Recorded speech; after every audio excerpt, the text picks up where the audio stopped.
आणि इथे उपस्थित माझ्या मित्रमैत्रिणी सर्वांना माझा नमस्कार. माझे नाव अर्चना संदीप शेवाळे. मी इयत्ता 8वीची विद्यार्थिनी. घरी काढून देणार नाही. घरी जा, चल घरी जा रे, पळ घरी बाय.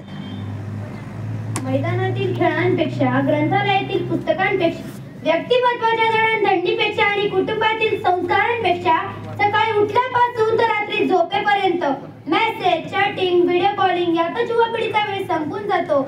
मग अशा वेळी शिवाजी, संभाजी, तानाजी यांसारख्या ऐतिहासिक कथा सांगणारी आपली तरुण युवा पिढी जेव्हा 3G, 4G, 5G असं म्हणत PUBG सारख्या गेम मध्ये आपला जीव गमावून बसतात, तेव्हा व्यासपीठाला विषय मिळतो मोबाईल खेळ हे घातक व्यसन. मोबाईल खेळ हे घातक व्यसन.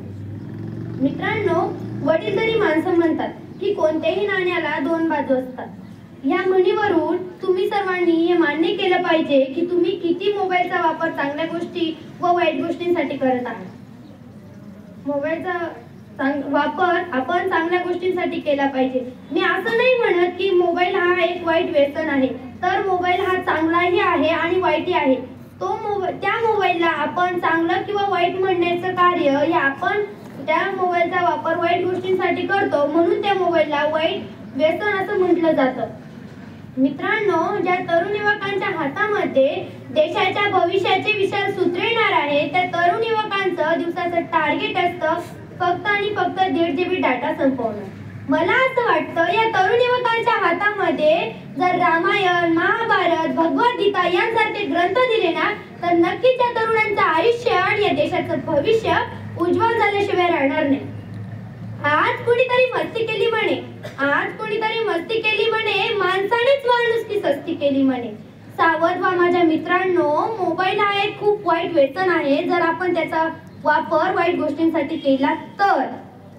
आपण जर मोबाईलचा वापर चांगल्या गोष्टींसाठी केला, आपल्या भविष्यासाठी केला तर आपण नक्कीच या भविष्याचे होणारे युवक चांगले बनू शकतो. मित्रांनो, आपल्याला मोबाईलचा वापर हा चांगल्या गोष्टींसाठी करायचा आहे. जर वाईट गोष्टींसाठी आपण नाही केला तर नक्कीच या भारताचं आयुष्य, आपलं आयुष्य आणि या भारताचं भविष्य नक्कीच चांगलं होईल.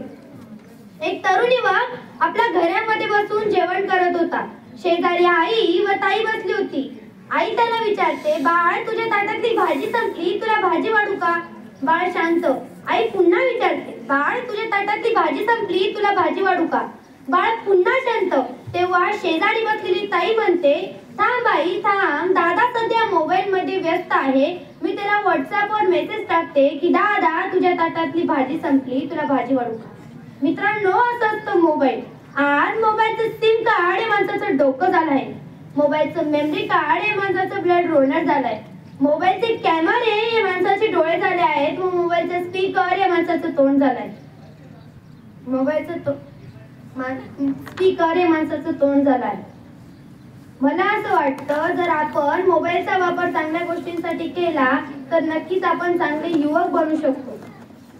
एक युवक झाडाला मिठी मारतो आणि म्हणतो, हे झाड मला सोडत नाही.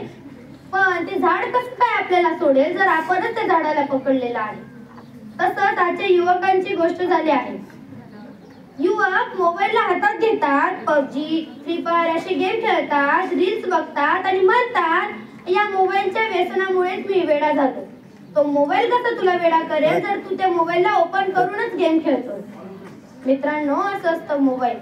आता आपण मोबाईलच्या वाईट गोष्टी आणि चांगल्या गोष्टी मी तुम्हाला सांगणार आहे आणि त्या तुम्ही स्वतःला नामस्मरण करून म्हणजे समजून घ्यायचे आहेत. मोबाईलचे परिणामही खूप वाईट आहेत आणि मोबाईलचे परिणामही खूप चांगले आहेत. मोबाईलचा वापर जर आपण चांगल्या गोष्टींसाठी केला तर आपण आपलं